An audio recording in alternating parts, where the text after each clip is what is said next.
Welcome to Deslocados, the podcast for immigrants and dreamers who step out of their comfort zones in search of something better. Here we share stories of journeys, challenges, lessons, and the beauty of living between worlds. Because migration is not only about geography, it's about an identity, growth, and finding our way back to ourselves. Today we're doing it in English because my guest is my friend Elisa, a talented interior designer with a great eye for detail and style. We met years ago at one of our first jobs, and it's been inspiring to see how her path has unfolded since then. Elisa studied in Barcelona and Madrid before starting her international adventure. She's lived in London, returned to Spain, experienced life in Lisbon, and traveled widely, collecting lessons about work, relationships, and the reality of living as an immigrant. Today, we'll explore her journey from her first jobs to what she's learned from different cultures, dating abroad, and the advice she'd give to her younger self or anyone considering immigrating or moving back home. So, Elisa, welcome to the podcast. Thank you. So, Thank you for having me. Thank you for coming. How are you today? I'm good. This is not my comfort zone, but it's gonna be fine. Yes, so that's a great thing for someone who already left their hometown to go to a different. I think being in a comfort zone is something that is in your blood. So thank you very much for being brave and being in front of the camera today and having this conversation with me. So I wanted to start with this question, which is what made you take the first step to emigrate? How it started? Where are you from? And how did this whole adventure started? To be honest, it just started because I wanted to speak English more fluently. So I remember, because I don't remember everything at that time, but I remember I fly to London on my birthday. Then when I was on the flight, I was kind of regretting it, like, what am I doing right now? But then everything was fine, because at that time my cousin was living in London, well, next to London. So she picked me up from the central, I think, and come with me to I think I was living, it was a hostel, but it was kind of more like a student residence, because everyone in there was like studying something. So I started studying English for 3 months, I think, or 2 months, but I wasn't really learning anything because I was all the time going with Spanish. So that was kind of, but then I decided to stay for a little longer to work, because one friend from the English school was telling me, in my job they are looking for people. So I decided, okay, I'm gonna stay a little bit longer so I can pay the resident and stuff. So yeah, I mean, the beginning was hard. It was like, the job was really hard, like, because people were kind of rude. Was that the job that we met? Yeah. People, so they were not rude all the time, but kind of like a little bit, they were nice sometimes, but they were a little bit rude. They were not polite, I can say that, yes. Pardon? They were not really polite. Yeah, and I guess it's because all of us, we didn't talk like English properly. We didn't know how to communicate ourselves.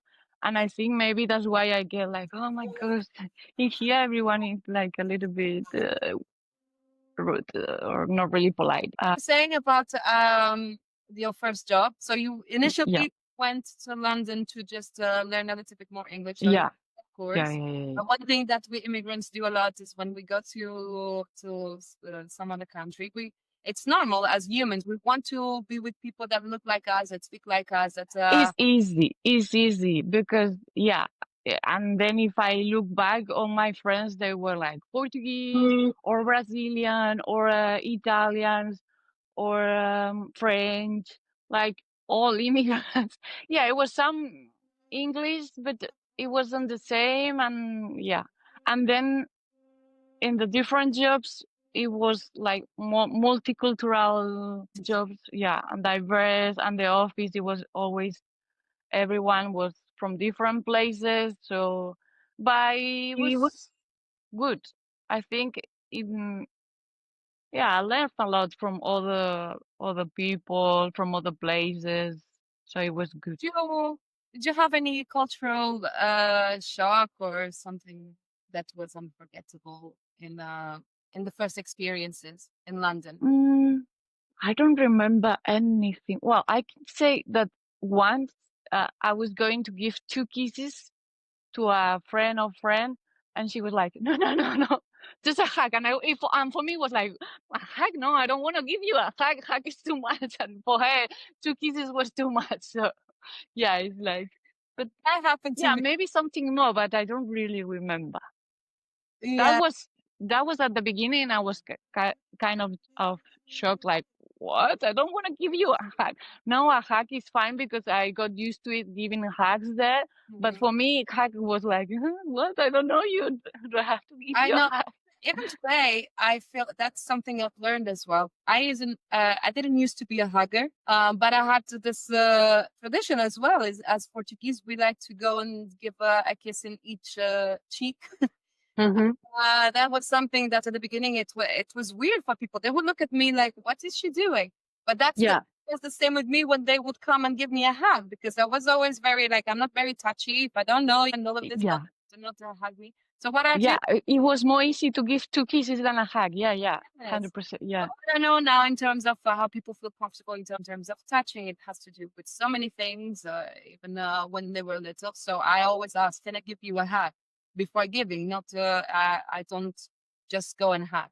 But some people don't see that Yeah. bad because they don't Yeah. they don't really do that in their daily life. So later you decided to go back to Spain. How was that? Yeah, it was like 5 years in London, and then I think I was kind of like a little bit depressed. I wasn't doing what I wanted to do. So for some reason, I just decided, okay, I'm going back to Spain. I will do my portfolio properly, take some time. And yeah, I came back. And in my hometown, it was weird because I was feeling like I'm not really from here, or I miss London. I was missing London a lot. Like, I was like, okay, London is my home. So why was London suddenly your home? Because you were from this little city which was Castellón, right? Sí. Castellón de la Plana. Mhm. And I've been there. It's amazing. It's beautiful. It's just there right on the beach. And then you've been 5 years in London. Yeah, Right? kind of. Yeah, kind of. 5 in years. What happened in London that made you feel depressed and that you wanted to go back home? How was I guess it was everything, like relationships, maybe not friendship, but yeah, friendship at some point too, because like in London, everybody goes at some point. But it was more like, yeah, relationships and jobs that I was doing, like even if it was an office, I don't know if it's office job or desk job. Well, yeah, office job. And in London, I don't know now, but at that time I felt like I have to fight for everything, even to get in the tube. Like the hassle? you have to wait like maybe 2, 3 trains to get in it, to go to work, and an hour to go to work. Yeah. I think it was like everything at the same time, because I really liked London. I really had like amazing time in London. I really enjoy living in London. And What would you say were good things? Can you tell me like 3 very good things that you loved about London, and the 3 things that you think that I guess the diversity that when in your hometown, at least when I was in my hometown, I didn't see diversity. We were all kind of same backgrounds, same kind of families, everything like similar. So in London, I learned a lot about different religions, different cultures. Yeah, cultures from different countries. It was easy to make friends, to be honest. Yes. Because we used to like going out, maybe during the week. That right now I don't do it, but at that time, yeah, I was going out during the week. I don't know. I met a lot of people. Not saying uh, friends, but like, yeah, I met a lot of people, and I enjoy at that time. I think I grow up there. Not grow up, but yeah, in a You point, yeah, I make it. Mhm. Yeah, it Eh, was different. The person that the first day I was in London, and then when I left, I was feeling, even after some months, like, oh, I like London. Why I'm not in London? But then that feeling went away with time. Like, okay, I don't want to go back to London Now you want to to go back. live in London. I don't know. Right now, I don't want, because after living in other cities, I realized, for example, Lisbon, it has that multicultural thing as London, but it's more calm. For me, it was more calm, more relaxed. So I have this thing to ask because I have some people in my audience and people who follow me on Instagram or people who comment that some say that because I shared some videos about how my life was in London at some point, what made me really decide to stop and coming back to Portugal to live a more calm life. And I received comments such as, "This is like this in all cities. This is a city life." And what do you think about? Probably is right. I mean, we all have our experience. For some people, London can be very relaxed, and it's true. I mean, at one time for me, it was in a stress. I think the stress came because I wasn't doing the job I wanted. Relationships or dating life, it was terrible. But that doesn't mean it's London. It's my experience.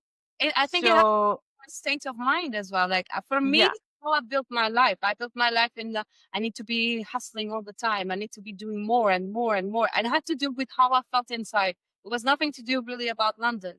I think London yeah, is because London is amazing. You can do whatever, but at the same time, if you're working a lot of hours, you cannot really enjoy going around. Or yeah, it's more about how you feeling in that time that you live in there. but I do think as well that London has that energy that made us that make us wanting or needing to be always running. It has that energy. I think unless you have a lot of money and you don't need to have a second job or If something. you take the car or Uber all the time, you don't have to rush to go Yes, to the metro, to the tube, and yeah. so I think that I mean, with money, everybody is more calm, I guess. But if you have to travel 1 hour or more than an hour to go to work, Mhm. everything is more stressful because, yeah, I mean, even myself, I drove in London, and I Mhm. finished my job sometimes at 4, at 5, and then because I had meetings after school, and then I would take my car, and sometimes for a journey that would take me 20 minutes, sometimes I would take 1 hour, because I would be stuck in traffic. I would love those yeah, moments because for me, I would listen to podcasts. It was my me time, but it was sometimes very stressful. So even with cars, even if you're driving or something, it for me, my experience, it was that it was very stressful. yeah. So For here, me, I think it's more stressful. Maybe if you are but yeah, it's like you kind of have to balance everything, and it's difficult sometimes. If you are not feeling okay, it's more difficult. Yeah, I think it it's has. more stressful. It's more stressful, but it can happen it can happen in a small town too. But the rush to go to places or to do stuff is not the same because it's a small town. So Mhm. is the comment that you got is true. It can happen in every city. It's true. I mean, I'm not gonna lie. It can happen in every city, but London is a lot of people, a lot of energy, a lot of that. I It think can be beautiful, but it can be stressful too. it is beautiful. It has lots of opportunities. There's always something to do if you have money to spend. Even free stuff, going to museums. Yeah, yeah, it's great. London is great. So many I things. enjoyed so much time. I mean, the time in there. going to concerts, going to Yes, definitely. everywhere, like museums, theater. Yeah, When you were there, every time we would always find something to do. And yeah. that's what I'm going to miss the most, really. The opportunities, Yeah, the opportunities to go to see different things or pop-ups, or for me as an interior designer it was great because if I Mhm. wanted to go to a place to just like a hotel or coffee to see the project, it was great, to be honest. It was great. In terms of, 'cause you said that with friendships was okay, but of course, if you also met people who were not as nice to you, isn't it? Because sometimes there's a lot of competition, but I believe this is in everywhere as well. Everywhere, yeah. Yes, but what about dating in London? Because I To know, be honest, to be honest, if I think about it, I don't know how I went to a first date because when I was there at the beginning, I barely speak in English, to be honest. yes, me too. But I don't know. At the beginning, I thought it was the language barrier that probably is something Hmm. that it happened. It does happen, But even when you are fluent in English. When you're speaking in your second language, there are certain things that you can't express as good as you would in your first language. So I think it's always a little barrier, to be honest. But it becomes better with time. comes better with time. But I think it can be like a little bit of misunderstanding. But I think it's not about the language barrier because if you wanna make it work, you will make it work. Mhm. I think it's more like society or people they don't know how to confront things, to explain things. It's for some people it's much easier to just ghost, or I don't know, the love bombing thing that I get. I I have that. think I got a lot of love bombing, or because I'm like I don't really like anyone. When I like someone, it's like, oh, okay, but then I get love bombing. So Do you think, from your experience, that has something to do with attachment styles? So, for those who doesn't know what attachment styles are, it's so usually there's the anxious attachment, the secure attachment, no. avoidant, and both the anxious avoidant as well, which was Mhm. my style, the most disorganized one, and I had to grow out of it. But it doesn't mean that sometimes I don't have some aspects of it, and I have to be working all the time because it is possible to change it. But it has to do with when we were a child, how was our relationship with our parents? And Mhm. I remember that when we used to talk in those long conversations on the phone about how dating was unfair in London because people are there as sometimes as a just toppings for a phase of their life. They don't know if they want to stay. They don't know if they want to go. Then there's Mm. visa issues in the middle. Then there's culture things in the middle as well. And then it's just what is usually some obstacles in when we are in the same country with someone who is in a similar culture or the same culture as us. I think in London those things grow bigger because it has a lot of barriers in the middle: the language, the culture, the plans that each person has for life, especially if they are just in London temporarily, if they don't know what will happen next. How was that experience with you? Well, to be honest, I thought it was London, and like people tend to say like lot of opportunities, different people, so it's easy to go from one to other person, I guess. But then I realized that it wasn't London. For me, it was more society, or the people I was attracting. It was kind of the same, and I was repeating a pattern or something like that. But yeah, at that time, I was like, "Oh, probably it's the language." But now I realize, no, it wasn't the language. It was just the people I was attracting at that time, and later they were like that, like more kind of avoidant, or Can you give an don't- example of what it means to be in avoidance? So let's say something that might have happened to you. And all of us, we experience situations. well, I guess when you are telling the other person that everything is okay, and then that you want a relationship with a person, and you're dating, everything is fine, but then I don't really know how they work because I'm not avoidant, but then you just disappear, no, for the other person, that you were saying that everything was fine, everything was good. So what's the point to disappear? I mean, at least you can explain to the other person, like, look, right now I don't feel it. I don't know. But just like for people just to disappear or being more dry texting, or I think it's not fair. But at the same time, like, So I, applicants usually they're like they want the connection, they want to feel love, they want to have that relationship, but then when they have it, when they feel it, they avoid it. they're- So that's what happened to me. Like when they felt like, okay, this is going well, they just like, okay, disappear. yes, Not because disappear, but then but not being like they were before. Maybe they weren't like that, so that's why I don't I don't really know. I don't really know, to be honest, because I guess it happens to a lot of us. it happens a lot, but sometimes it's because they're just not interested, isn't it? Yeah.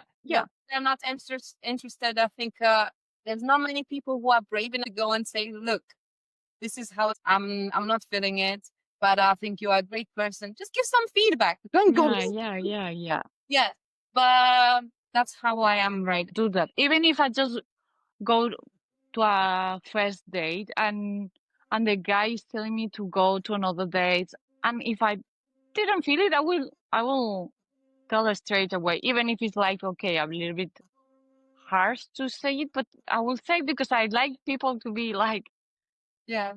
direct to me, like, okay, I don't really like you, or we had a great time, but I don't feel that this is going anywhere. I don't know. It's just like explain, be more direct. Yes. Don't avoid this situation. Yes. Don't ghost. Don't ghost. Why you should? I don't understand ghosting, to be honest. I think ghosting I it has don't to do with people not wanting to hurt the other person. So I But think you hurting more. you're hurting more. That's the truth. But I think they feel, okay, if I do this, I don't have to feel that I hurt that person. I don't have to feel guilty because I just avoid the situation. And I think that's a way of running away. And someone who does this in dating, they do that in other areas of their life for sure. And probably the person who doesn't even want to look at their bank account because they don't want to see Okay. what's there. That's probably someone who doesn't even want to have that hard conversation with their boss or with their parents because they don't want to deal with that emotions. Someone who avoids is someone who is avoiding to deal with emotions. That's the thing. Because I took so personal. Like every time it happened, something, why do you I think took it personal?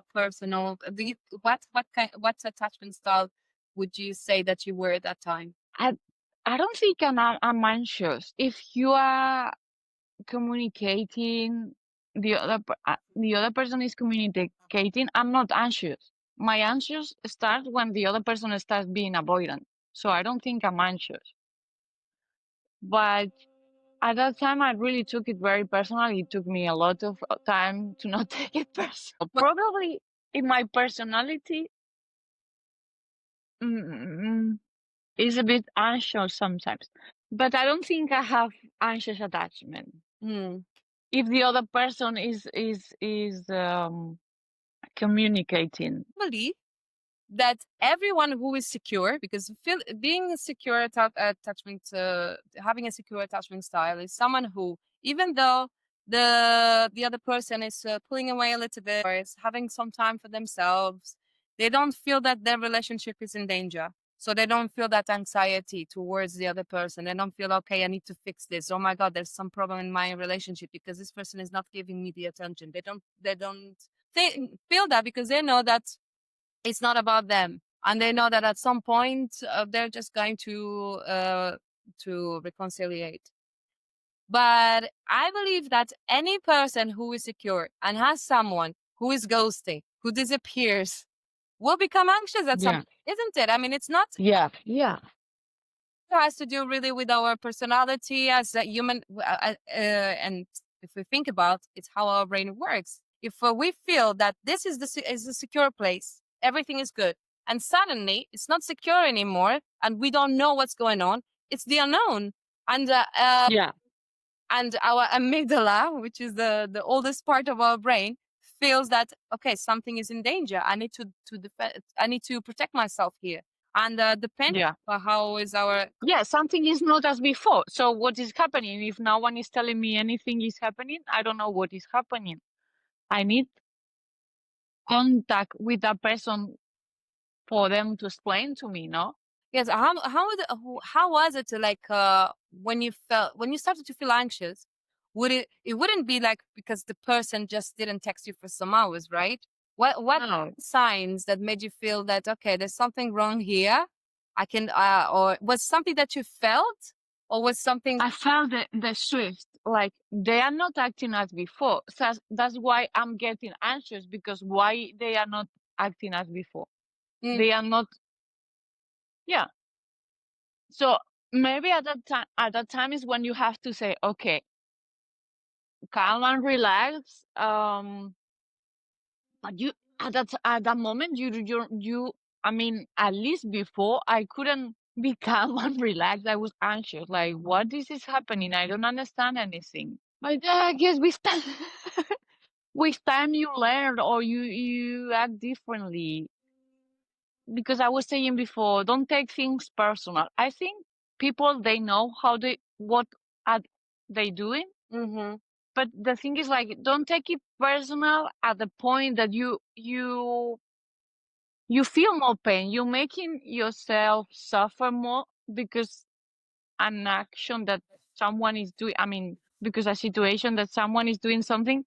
I mean, I think it's it's, when it's in between. No? Don't take. I mean, take it personal, but don't make yourself suffer more at what it is. I Because at the um probably what you're trying to say is that okay, um, don't put your worth in the hands of that person. So imagine if that person is not talking to you in as much, or is changing in the way of treating you, that usually what we think is that okay, did I do something wrong?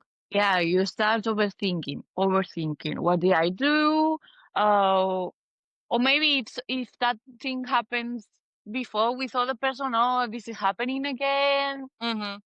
Especially when you Yeah, I think, get experiences like that, like you said, repeating the cycles, you will already yeah, think, oh my repeating god, patterns, me. you're attracting the same. Yes, yes. Say, sorry.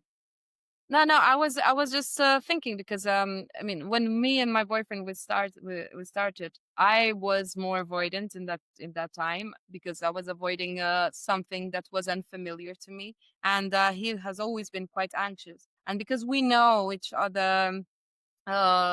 other's attachment style, what we do is that we try to soothe the other person when they're feeling that way. So I know, for example, that if I'm doing something, sometimes I need my space, or when we're Okay. having a discussion or a conflict or something, sometimes I need to get out of the room, calm down, and come back. Because he already knows that, because I communicated that, he tries to calm himself down when I do that, because his system, what he thinks is, okay, she's leaving, she doesn't care about me anymore. She doesn't care about this relationship. That's what his system will automatically think. So because he knows, because I already communicated, when I do this, doesn't mean that I don't love you. It's just I need time for myself. He Yeah, but you're communicating. does. That's the point. If you don't communicate, As we communicate. the other person doesn't know what is happening. Like, if you say, okay, I need some time, the other person knows. But, Mhm. And I think it's really yeah. to know each other, and to be vulnerable. I think people is scared of being vulnerable. We all have our ghosts from the past. We all have our traumas. We all have our personalities. And if we are Mhm. so transparent and say, "Listen, I'm feeling like this right now. It's not about you. It's not about you. It's about me that we're breaking up. It's not about this." Yeah, but sometimes on the first stages of dating, like, people, they are not really that transparent, and they don't really confront what is Mhm. happening. And yes, I think it's about being um even honest with themselves. If they can't be honest with themselves, they can't be with the other person. And I think it's just easy. Okay, this was just dating. It's not important because we didn't really say that we were in a relationship. And I think like people need to start Yeah, having but more values in terms of that. When you go on dates, because today it's like a grocery list. Okay, I'm going to shop for someone. So I'm going to a dating. I'm going to see, okay, this has what I want. I'm going to try and see. I'm going to go to this audition. But I think like from the beginning, it should be, I'm going to respect this person no matter what. If I like it, if I don't like. I'm not just going to see, okay. yeah, And there are people who go out there also that they're always thinking, I just want them to like me. If they like me, great. I want this, and then I can just leave because I know, okay, I still got it or whatever it is. They don't go there thinking like, okay, let me see if we're going to have a connection. Let's see if we're going to meet someone that we want to build something. So there are a lot of people like that. So I think it's very important to be honest at the beginning. In the first date, say what they're really looking for. And when me and my boyfriend we started to talk to each other, it didn't take too long for him to tell me what he really wanted. He didn't tell me I want this with you. He just told me, I'm a person no, I want this. Yeah, kids. Is that something that you see doing in the future? And I was so happy that he asked me that because I was in a phase of my life that I'm like, I don't want to waste any more time with people that they don't know what they want. And he knew what he wanted. And that was really, that's really one advice that I will give to people really. When they go on even if it's early dating, don't be scared of telling them what you want because you're going to yeah. scare off. It's what you want. It's not. It doesn't mean that you want with them. It's just what you want. If you want, yeah, You're not there saying, hey, you need to marry me and having kids. yeah. No, it's not that. Yeah, Want. But I think it's yeah, important to just say, these are my standards. This is something I want for my yeah, life. What about yeah. you? What do you want for your life? And if you see that aligns, it's something here that probably you can see if it goes, if it works. But if what they want is completely different from you, don't stay there thinking, oh, he's going to change. Or I'm going to change him. That was something that I thought for my Oh, I never, yeah, I I never thought. feel that. But coming back to your experience, um, how can you just give a little bit of more detail how it used to be? So let's say you would go to a first date, and then you're going. It was nice. You would go and meet this person a little bit better, and then suddenly, what would happen? Or probably after a few months dating, yeah, they suddenly change their minds. Yeah, I think it was like a pattern. Like, okay, I don't really want to date for now because they was repeating that part there. Mm-hmm. But yeah, but I don't think it happens everywhere. I mean, So you don't think a lot of people. Pardon? you don't think it was because it was in London? No, no, Okay. not at all. Not at Did all. you ever ask yourself why you were repeating those patterns, those cycles? I guess I needed to learn something. I don't know what. Maybe my value or being more confident with myself or knowing that I'm enough. And maybe at that time I was thinking, what is going on? Maybe I'm not enough or blah, blah, blah, blah. But then I realized it's not my problem if someone is not communicating. I mean, it's their problem. I mean, you can, yeah, you cannot like start with someone and everything is great. And if you don't like that person, just say it. It's that easy. I mean, and then if you are avoidant, what? And my main problem, a lot of people they are avoidant that they don't know, and then Yes, I don't know because in my opinion is that if you're avoidant, if you're not ready for a relationship, then you shouldn't be dating out there. If you think that you're but I think is that the point. Like a lot of people, they are not ready for a relationship, but they are in those apps or even if someone introduced you to some friends or something, they are not ready for a relationship because they have to heal some stuff or whatever it is. But they think that they are ready, and then when they are in that, they feel like, oh, I'm not ready. yeah, it happens. And I think even myself, when I thought, okay, I'm ready, but I'm not in a rush. But then I would go in a relationship and I realized, oh my God, in the relationship is when you heal, is when you have the opportunities to heal a lot of parts of yourself. But when I say that you shouldn't be dating if you know that you are an avoidant, Yeah. it's because Yeah, but yeah, they don't know. change that, isn't it? Unless you Mm. change, okay, I'm going, but I know this is a part of myself, and but I know that if I don't like the person or I'm feeling scared or whatever it is, I'm going to communicate that then, and I'm going to try to heal this part of myself. That's a different thing. When I say like if people are not ready to date, they shouldn't be dating. Because sometimes it's like you said, you think you're ready, and then you go and you realize, oh my God, there's this part of myself. Let me run away. When I say Yeah, you get triggered, and it's normal, I guess. yeah, Like when you are yeah. in a relationship or trying to know someone, Yeah. it's normal to get triggered. But Yes, but for me, it's like because I know some people will come to you. That there were some examples. I don't know if you want to share. That they then said, I'm going through this in my life right now, and I can't be doing it. And I remember you thinking that, well, if he was going through this, why did he start dating? If he already knew that he was not ready, why did he have to hurt me? Isn't it? So when I say yeah. you shouldn't be dating if you know that you're not in a good place, is if you know that you're just going to date to try to fill a void or to try to, okay, let me find someone to make me feel better in this stage of my life.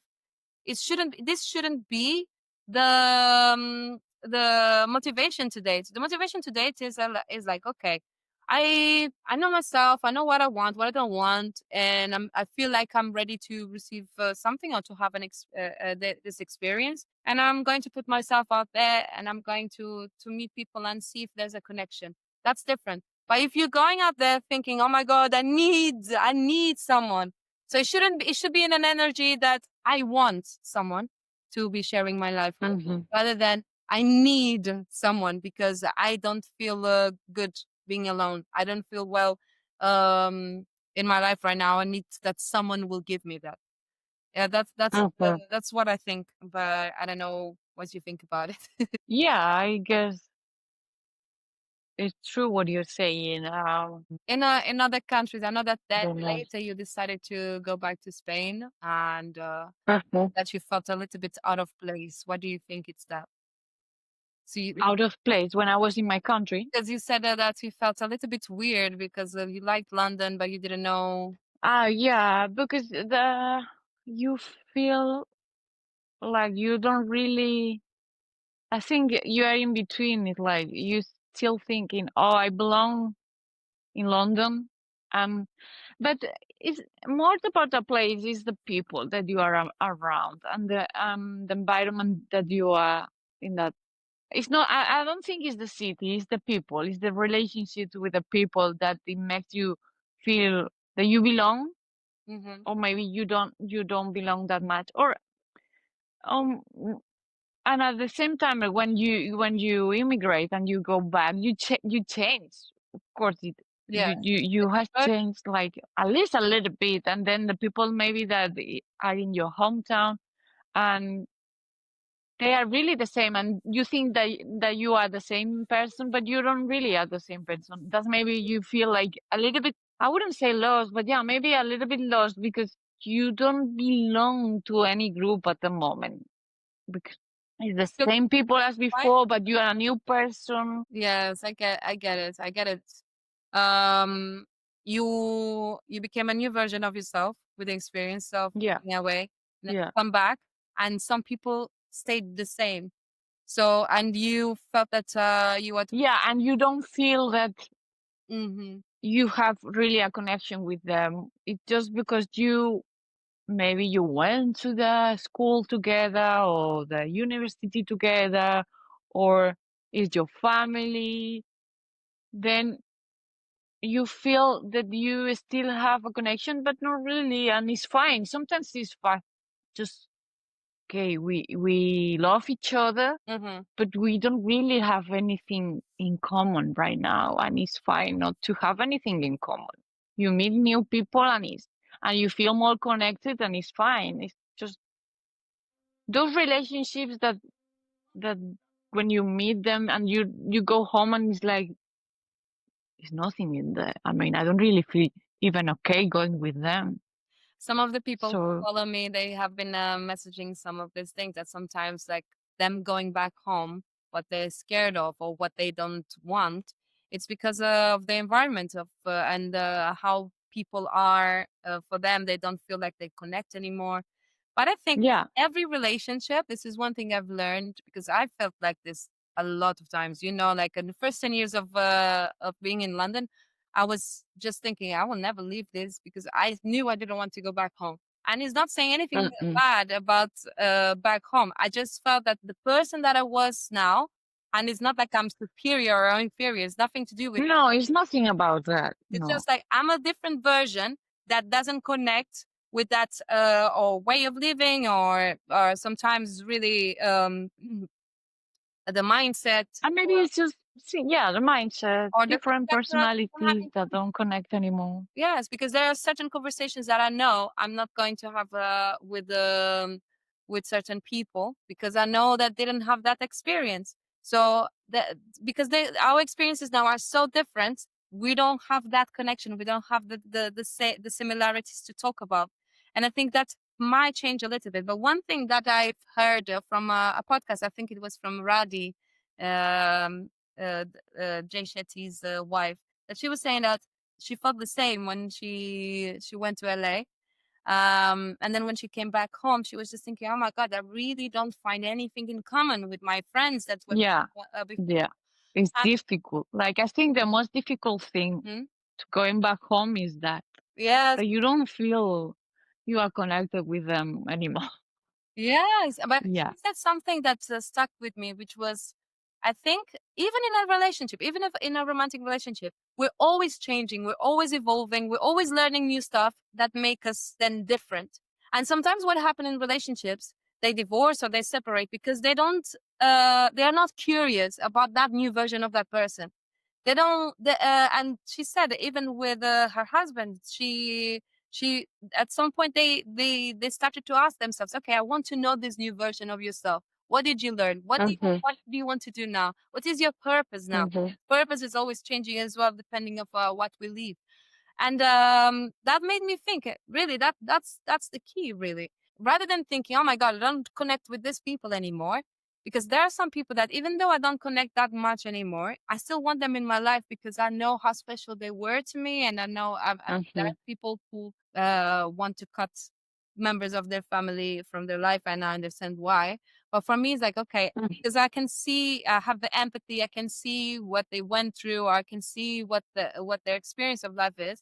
I I rather be more curious and see, unless they are making something bad to me, unless they are being mean to me or doing something that is of my back. Yeah. I But sometimes yeah, it's not about doing anything bad to you. yeah, Sometimes you don't need to maintain a relationship, a friendship that you don't. is no longer there. It was there, but it's no longer there.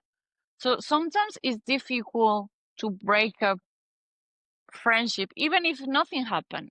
Yes, I. Nothing happened. But you just go in different paths, different ways, and Mm-hmm. you don't see that person anymore. But that doesn't mean that you don't love them. You love them, but you're not aligned together. I think there's but it's difficult. It's difficult, and I don't know because I live in different countries, and for me, it's easy to make friends. Last time I was like last year, I was living in London, and the beginning of this year, I in Lisbon, sorry, and it was so easy to make friends, to new friends. Well, maybe not like a very close friend, but to meet people, to and it's different in my hometown, maybe because it's a small city and but yeah, I guess going back home, like really back home, like in your hometown is the difficult part is the relationships you had before. Mm-hmm. Even with family, with friends, yeah, And it's probably these are the difficult. people who are the closest to you and that triggers you the most, isn't it? Like when, I don't know, a family, sometimes Yeah. I because mean, it yeah. brings out the child in you, isn't it? Yeah. That Yeah. Yeah. Yeah. I guess the people that trigger me quickly is my dad and my mom because I'm an only child, so that's why I get. Mhm. I understand that. So But let's talk a little bit about your journey in Lisbon, because you did. We started at the beginning talking about that all cities are very similar in terms of, okay, it's busier, it has more opportunities, and it can be a little bit in a rush. But you did say that Lisbon felt a little bit calmer than London. What would yeah, what what did you think maybe of that? I think maybe because it was more easy in a way that the the company gave me the flat. Mm-hmm. Um, I think what's the name of the NIF? No, to work. So they prepare all the documents and all the things for me. Exactly. So I didn't have to do anything, just like be at that time at that place and that's it, just to sign or to give my ID or something. So it was very easy. I didn't have to find a flat because they already gave it to me. They found a flat for me. So it was much easier, all the stuff you have to do when you go to another country. Mm-hmm. And it was more relaxed and more similar to Spain. I think Portugal and Spain they are very similar. And um, Lisbon is welcoming, even if you don't speak Portuguese. Like a lot of people, they speak English. And yeah, maybe the I felt uncomfortable because I couldn't speak in Portuguese because I had to speak in English instead of Portuguese. That's why I felt like, oh, I should learn more Portuguese. But yeah, I started like I kind of understand a little bit Portuguese because of the similarities, but It's harder it's to speak, yeah. it's not easy to start talking another language. So at the same time, it was like, okay, I say some words, but I don't speak Portuguese. That's what I think it was the only thing that it made me, but it was more uncomfortable for me because if you go to supermarket, you wanna speak in Portuguese. You don't want to speak in English, Mm-hmm. even if they understand. I mean, it doesn't matter, but it's more uncomfortable for me because I want to talk in Portuguese. It was the same experience with me when when I got to Spain. I mean, even though I'm not language, I can understand most of the things that you guys say. Yeah. For when it's to speak, I don't feel that I have the vocabulary to speak. Yeah. So it's very. Yeah. I try sometimes, if you are with me on my side, because I feel that safety. But if I'm by myself, it's quite hard unless I need to. So if someone that I'm speaking to, they don't really speak another language, we try to speak a little bit Portuñol, which is Portuguese with the espanol. So, but um, yes, I can see that we can see here really the difference of like, okay, if you going to London, you had to do all of the that. Yeah, you have to do all the stuff. Even for me, it was easy because when I went to open an account number, it was very easy Mm-hmm. because I remember people around me, they would say, I went to 3 banks and they still didn't open an account for Yes, me. And for me, I just went to one and they opened it for me. So all those things. So I don't remember what I think what's the name of the NIST. It was the name that you have to have for work. it's the insurance number. The insurance number. Yeah, sorry. Yeah, I forgot names. Yeah, everything was very easy to do it. So For me, it was easy as well. that's I had someone telling me what to do. But when my brothers came mhm, 3 years later, and I tried to do for them, it was harder for them. So the insurance number was mhm. okay, but to open an account, it was so weird because they couldn't open an account in the bank without having a job, but couldn't have a job without having a bank account. So it was Yeah, they yeah. find a online bank. Mhm. I can't remember which one was at the time, but it was what help them at the moment. So I think probably in the time that we went, which was in 2014, it was a bit easier. But then they started to make it a bit harder after. I don't know if I don't know.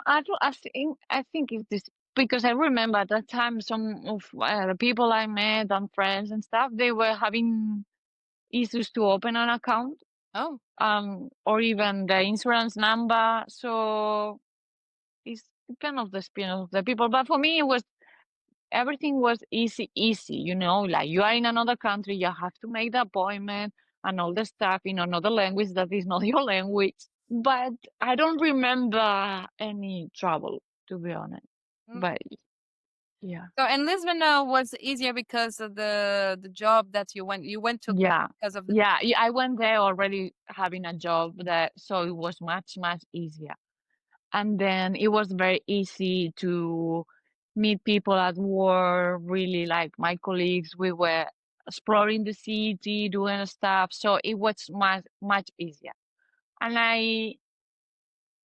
and I guess I was in another point of my life, so I was not really, more confident with myself and all the stuff. So it was much easier. And I think Lisbon is more calm, even if it's a big city, but it's calmer than London. It's different. It's more south of Europe. It's more Spain, Italy. It's weather more helps as well, isn't it? the weather helps. Yeah, If we compare that. the Yeah, weather yeah. in It the helps. UK and the weather in Portugal, even though we experience cold here as well, I believe I still didn't Yeah. have that experience of extreme cold like I had in London. Well, you are more up north. Maybe up north is more cold in Yes, I there believe than I'm going to Lisbon. experience that this year. But I remember I came here last Christmas, and it was very bearable. And because the clouds are not as dark, I don't know how to explain it. Even though if we have gray clouds here, I think they're still light. And I don't know if it's Mm-hmm. okay. In there were the big buildings that maybe made it look darker. I don't know what it is, but I do feel that. No And idea. even my sister-in-law, she lives in London now. She's also from Spain, and every time she comes to Portugal because they have a house here, she can't wait to move here with my brother because it's just she It's more similar to well, Spain. It's more yeah. similar to Spain, to be honest. Yeah. I think And maybe we don't realize that when we're in London because or you go to London and you love it.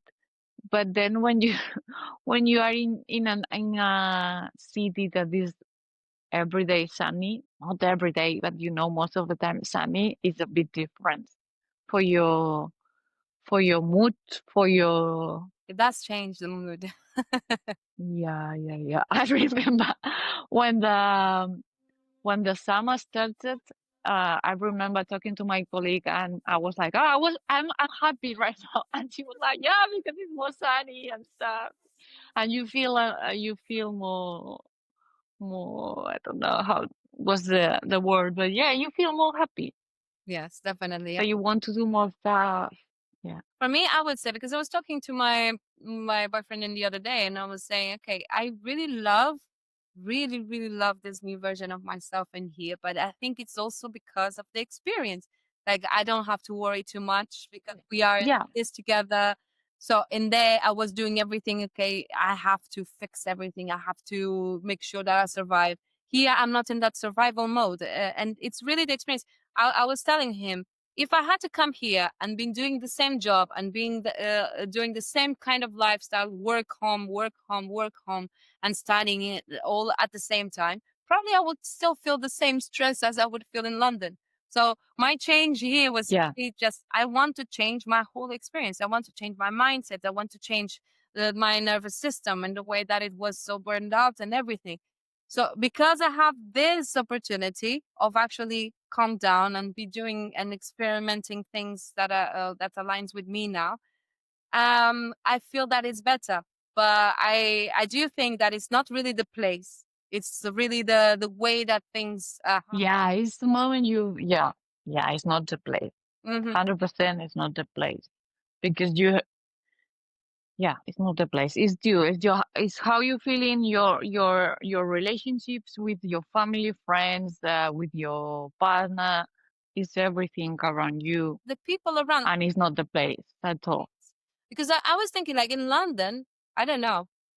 Um, it might have something to do with the place. I don't know, but I think it's more the environment. Because in London, like, I started out in sharing rooms with other people, and I hated it. And that was like this for many years. And then then I started to evolve. Okay, now I was sharing a better house that only had two housemates. Then I would probably go to the previous situation, sharing with other people that didn't align with me. And I would probably then go to a house only with me and my siblings, and then I had to go and back and sharing the house. But then at some point, my life started to improve. I had the job that I wanted. I had the a house that it was really nice to have a flat like that in London. Mm-hmm. The place was nice, but still, I was feeling same emotions as I was feeling when my life was a little bit hard. Was harder. I mean, than what it was. So even Yeah. things were improving. Yeah, I mean, the important thing is Stress. is very big how you feel. Yeah. Yeah, so I don't know until what point is really the environment, because I did change my environment, but I was still feeling the same way Mm-hmm. for now. I think it has a lot to do with lifestyle, really, like changing and how we I mean, it has to lot. For me, it has to be a lot about you, about ourselves. how we feel. But the environment is is important too, Yeah. because you can feel okay, but then if you don't have anyone to share things, anyone to do plans, Mm-hmm. I think That I'm a bit of antisocial sometimes, but you need to socialize. it's You important. need to Uh, socialize and to have people that you can count on them. mm-hmm. Because if not, I think it's more difficult And to. the statistics, I'm not sure if it's the number one, but one of the biggest thing that contributes to death is loneliness right now.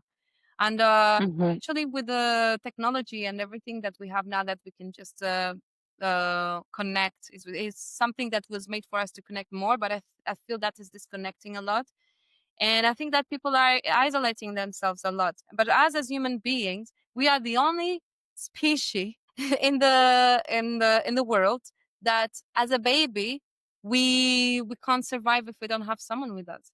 So we are meant to have someone with Mhm. us. And I think Yeah. really community, the feeling that we belong somewhere, even though some of us are introverts. I'm Yeah. an introvert. I need to have 100%. my time alone to recharge. But we still need Mhm. human connection. And I was literally having this Yeah. discussion yesterday with my boyfriend in terms, like, you know what? I feel that I feel more motivated to do things if I'm doing that with someone, or if I'm doing that for someone. So, for example, I'm more motivated to cook and put the house all very nicely when I know I'm going to have a visit, and I want to make sure that that person feels good, and I want to share all of those things with that person. But if I'm by myself, sometimes I'm just like, you know what? I'm just going to do some. I don't do that now, but I remember, like, I will just do some cereals and eat that. I'm just going to cook this very quickly and eat that. But if we are sharing the experience with someone, we want to elevate it a little bit more. So it does give us a motivation um, to want to elevate our life, the other people around us. Of course, the right people, because there are some people around us that actually make us go backwards. But I wanted to ask then, Yeah. how would you compare your experiences living in London, in Spain, and in Lisbon and Portugal? And what was the most challenging and what was the most rewarding in each place? If you can give one of in each. So the challenging thing in London and the rewarding thing And which in in each. in London, the challenge, because at the beginning I couldn't speak a word, to be honest. Mm-hmm. I mean, yeah. Then you start slowly, and then you start talking a little bit more. Even if right now my English is a bit dusty because I don't speak English at all. Um, I mean, I don't speak English barely speak English.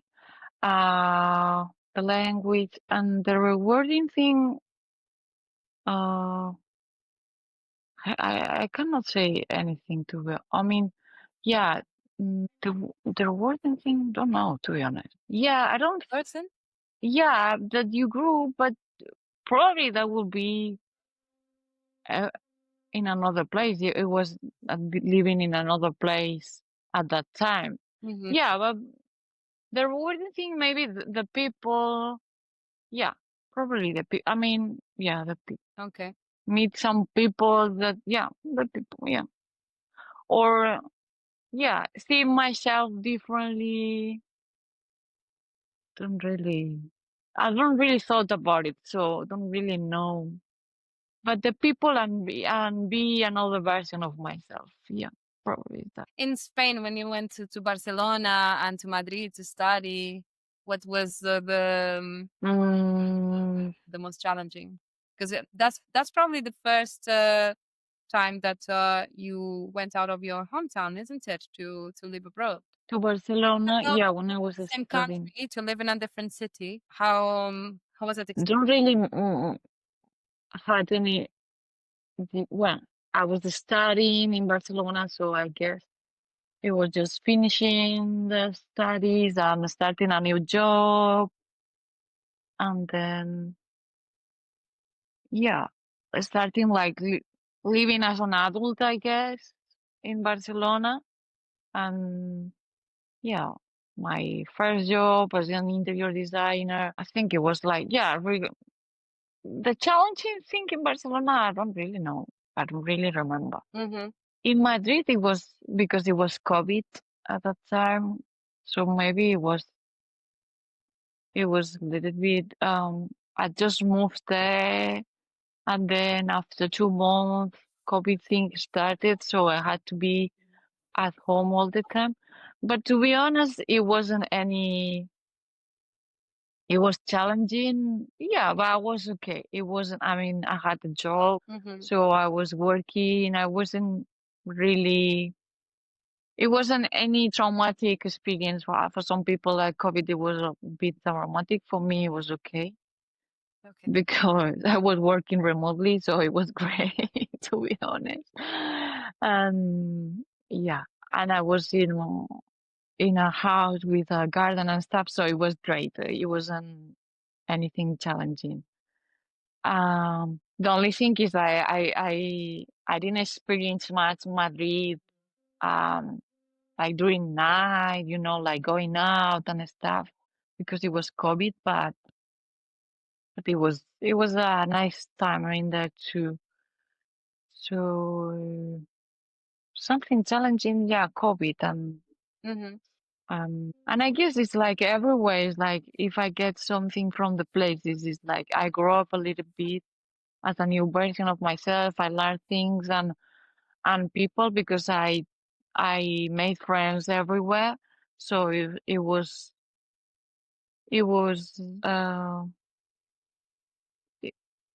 the thing that it makes me value the city more because of the people, the experience I lived there. So, and Lisbon is the same. I mean, job is job, work is work, and the work it wasn't like great because it was a lot of hours. Like even if you don't notice, but it was a lot of stress in there. But at the same time, people were nice. So I met a lot of people there.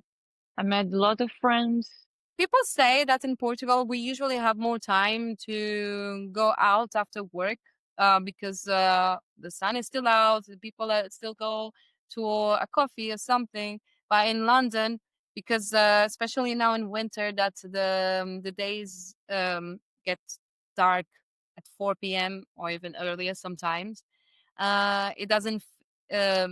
Probably because of our circadian rhythm, that is when it's dark, our body feels that we just want to rest and go home. It doesn't feel the same quality of life like it is in Portugal. Do you think that, or do you disagree? I think that, and at the same time, I think when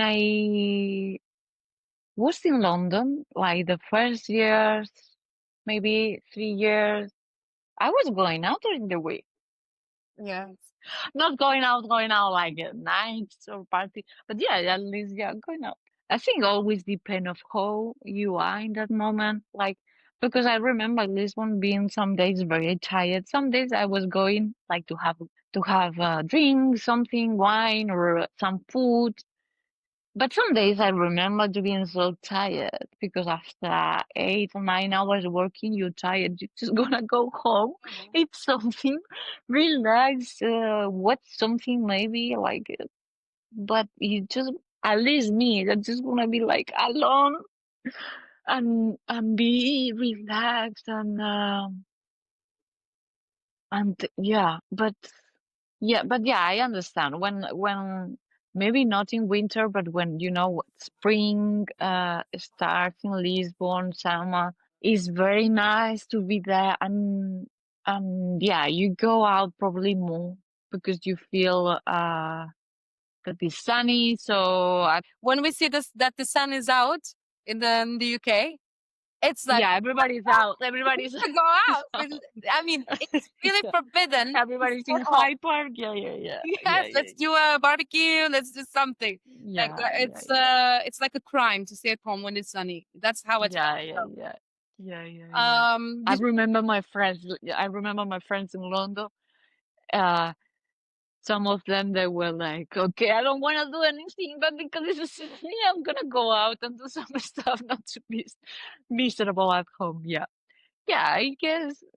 Yeah, Lisbon has that too. Like, is very like sunny and spring and yeah, but it's always depend of your mood and in the era that you are, or because you decide? can go out in London Yes, in the cycle. every day too. Sorry, Pardon? in the cycle in our case, depending on Yeah, a cycle. yeah, yeah. Or in depend like if you working a lot and you're tired, you don't, or you are stressed. You maybe you don't want to go out. It depends of your personality too. Or if you are stressed, you need to go out a lot because you feel like you get less stress if you are with friends. So Hmm. I think but yeah, I don't know why I felt more calm in Lisbon. Maybe because yeah, my from home to my work it was only like 4 or 5 stops, so it's not like you have to rush because you have to do an hour to go to work. So it was easy. Everything was more easy, to be honest. Hmm. Or at that time, I felt that everything was more easy than my last years in London. Because last years in London, I think I was a little bit depressed. That's why everything was more. I didn't want to do anything. Or Yeah, because yeah, well, the same weather that we have inside, we feel outside. So if we're feeling depressed, what we are going to see in our reality is that everything is miserable as well. It's hard mhm. to find the good things in things when we are in that state of mind. And So if you're not feeling okay, and then it's raining all the time. yes, and then there's things in the environment that is I'm basically kidding. I'm joking, but yeah, yeah, keeping you definitely. right. That the weather is important. Yes, The weather is definitely. important. Did you ever feel like an outsider? No, Very good. no, not really. Not Okay. really. It's what I Uh, said before. Maybe in Lisbon because um I wanted to speak Portuguese, but then like my colleagues, they were all speaking in Spanish, even if they are Portuguese, they were talking to me in Spanish. So I was talking just Spanish and English. So really made any effort to really speak in Portuguese. mhm. But You also traveled quite a lot. What did those travels teach you about yourself and about the world? Because it really opens our mind to the world around. yeah, I guess it was like being more open-minded and at the same time seeing that we are all the same, to be honest. We all want to belong, we all want to be loved. So it was more, I think I'm more open-minded because of that, but at the same time, I feel like we are all the same. We just want, yeah, to belong. to be loved, to Feels feel comfortable with ourselves. So great. And what did you learn about yourself from your relationships, whether friendships or romantic ones, over these years? I think I was my worst enemy. It- yeah, my young self was more like worst enemy because it's what I say when I say I don't take things personal, because before I was my worst enemy. Whatever happened, I was always like, oh my God. I was always being my enemy, to be honest, being my enemy to myself. And I learned to embrace myself more, to be more comfortable with myself, and yeah, and loving myself more. And loving myself is not like, for me, it's not like, okay, I look in the mirror and say, oh, you're pretty. No, just like, okay, you are where you are, but I'm not gonna be my own enemy, you know? It's like I'm gonna love myself. You're going I to don't be know if kind that to makes yourself, sense. more compassionate, Pardon? to be Huh? kinder to yourself, to be more compassionate to yourself, isn't it? Yeah, and it changed my perspective of myself a lot. If you could go back and talk to the Elisa who was about to migrate for the very first time, what would you tell her now? Do it. Just do it. Do it. I'm very grateful because I always had my mom and my dad there supporting me in a way. If it was, it's, yeah. So, because at the beginning they were paying me the English class and all the stuff, then I started to pay myself. But yeah, do it and try to meet people, speak with speak with people, talk to everybody, and I think um if you want something, just go for it, but make the, because when you immigrate, I think like, okay, you have to do all the stuff that you need to do to start working, to, so you get a little bit like overwhelmed, and maybe you're not doing what you want to do, Mm. and you're starting other, not in other jobs because you don't know how to get a job that you will like. Try to make a plan, because I think I didn't make a plan, and I'm not regretting, but yeah, if you going to immigrate, just try to make a plan, like what you want from this, a part of learning the language. And Not just like a spontaneous decision, but yeah, as a, okay, with a purpose in mind. yeah, with a purpose. But sometimes it's difficult because you already put in a lot of energy to find a job, to just live. Yeah. So it's difficult sometimes, like, okay, what is the purpose? But I need to find a purpose.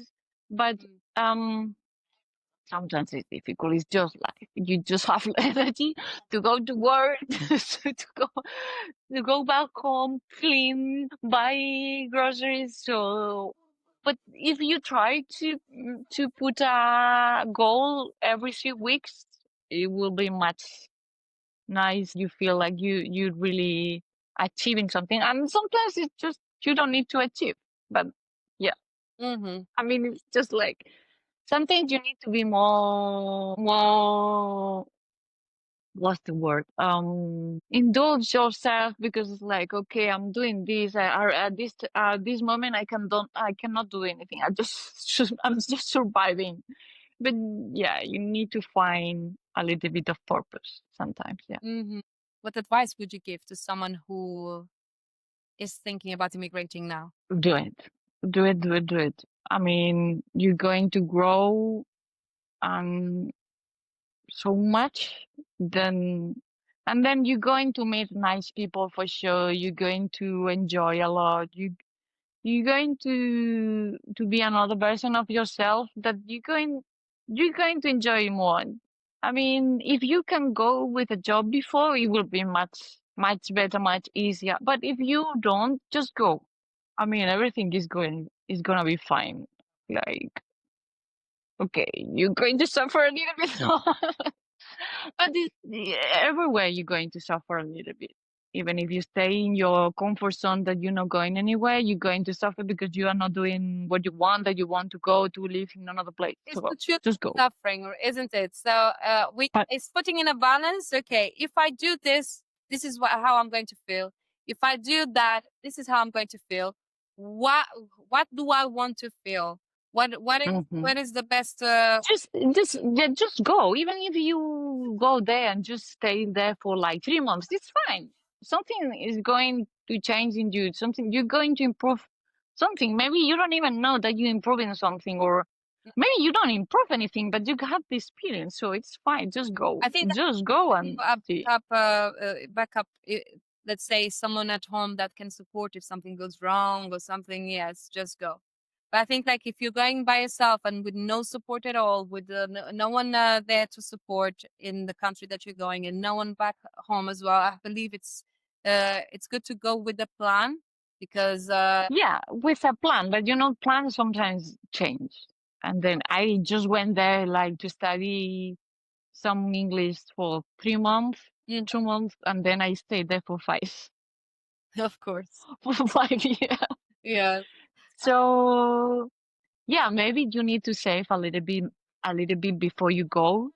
But then if you can find some jobs easily. But the point is not to get stuck in a job that you don't want to do. So you find a job, okay, you have to look for another job that you will improve a little bit. So that's what I was saying about the purpose. Like, okay, because you are tired, everything is difficult. You get to a job and then you stay there longer. And then if you start a job but you're looking for another things, it will be much easier for you to just keep doing and starting in a place and not being stuck in a place that you don't want to be. Great. And if let's look back at everything that you went through, the relationships, the travels, the things that you learn about yourself, all of your achievements, and even the things that involved suffering. What are the things that you feel most grateful for, and what do you feel that you're carrying with you to the future? Most grateful that I did change from the person I was when I immigrate. I did change. As I said before, I feel more confident in myself.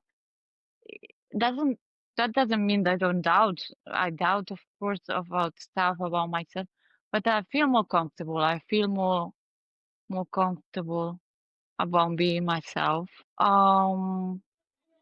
Things I'll bring to the future. Something that you're bringing from those experiences into your future self. So in future opportunities, in future Yeah, I think you are less afraid when you immigrate. I guess you are less afraid.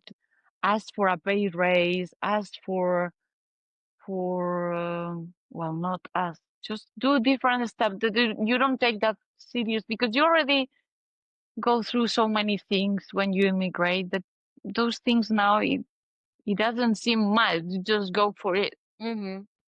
And how can people find you and the work that you do? You can find me in Davalos Studio on Instagram,